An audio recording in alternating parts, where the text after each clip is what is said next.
With pitchers and catchers reporting across Florida and Arizona, it's time to put a bow on the offseason and recap the winter's happenings. This process includes highlighting teams who, in our estimation, had disappointing off-seasons. Obviously, the ongoing free agencies of Manny Machado's and Bryce Harper's make this exercise more difficult, but we've decided to proceed with the caveat that our analysis is a snapshot in time. If things change, they change. First, a note on what we mean by disappointing. In some cases it's relative to expectations heading into the offseason, and in others it's about the moves teams made or didn't make. This is a subjective analysis, of course, one that's unlikely to be agreed with by all. Such is life. Second, it should go without saying that there are other teams could slot into these spots. We essentially flipped a coin in deciding who would rank 4th and 5th and who would be left off the list. Do note you can sub in the Boston Red Sox, Arizona Diamondbacks, or a number of other teams into the bottom 2 slots and we wouldn't object. There were a lot of disappointing winters this year, as you might expect given that Machado and Harper remain unsigned. Anyhow, on to the 5 we chose to wrote about. Point 5. Tampa Bay Rays. The Rays entered the offseason flush with cash and prospects and signaled a desire to add impact-level talent. The Rays appeared genuine in their pursuit when they signed Charlie Morton to stabilize their rotation. Since then, however, they've came up short time and again. Barring a shocker, Tampa Bay's biggest free agent addition to their lineup will be Avisail Garcia, with Mike Zunino, Yandy Diaz, and Guillermo Heredia arriving in trades. Of those 4, only Diaz finished with an ops above 100 last season, and his production came in a limited sample. It's not the Rays' fault the Arizona Diamondbacks chose the St. Louis Cardinals package over one headlined by outfield prospect Jesus Sanchez.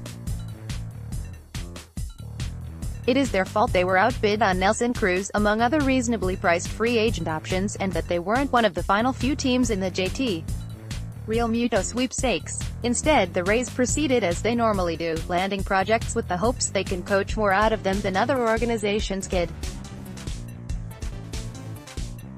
Those gambles could pay off and the Rays could look savvy once again, but this was supposed to be the winter they landed a batter with a greater certainty to buttress their young core. That they didn't is a bummer. Point 4. Los Angeles Angel. Is this too harsh?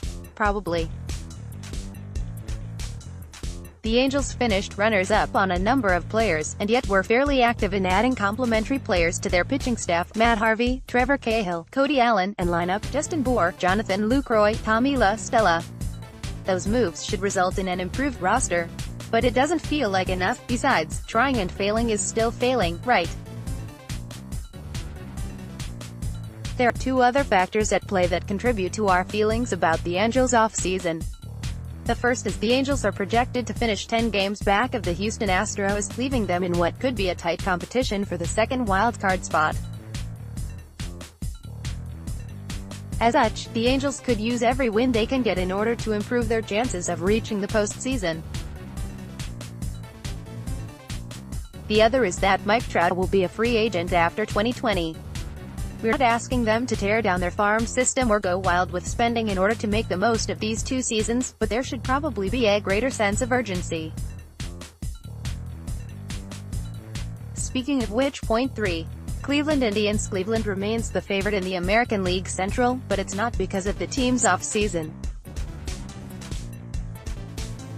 We understand that front offices can operate only within the budgets handed to them by ownership, and that Cleveland's mini teardown probably has more to do with ownership's whims than some grand plan the front office wanted to put into motion. But geez. To recap, Cleveland permitted Josh Donaldson, Michael Brantley, Andrew Miller, and Cody Allen to walk, traded away Yan Gomes, and swapped Edwin Encarnacion for Carlos Santana to save cash. They've only recently started to address their holes in the outfield and in the bullpen, with Nick Whitgren serving as their most notable addition until Friday's Alex Wilson signing. It could be worse, BS. They could have traded Corey Kluber or not extended Carlos Carrasco at a laughably team-friendly rate. Picking up Kevin Plawecki, Jake Bauers, and Jordan Luplow could prove smart. But it could be better, too. Cleveland shouldn't have to count on nailing every pickup in order to sail into the postseason. If anything, they should be swinging for the fences in order to catch up with the rest of the top American League teams. That ownership doesn't seem to see that, or doesn't want to, is a shame. Point 2. Chicago Cubs. The Cubs' rank is simple. The expectation was they'd land Bryce Harper or Manny Machado.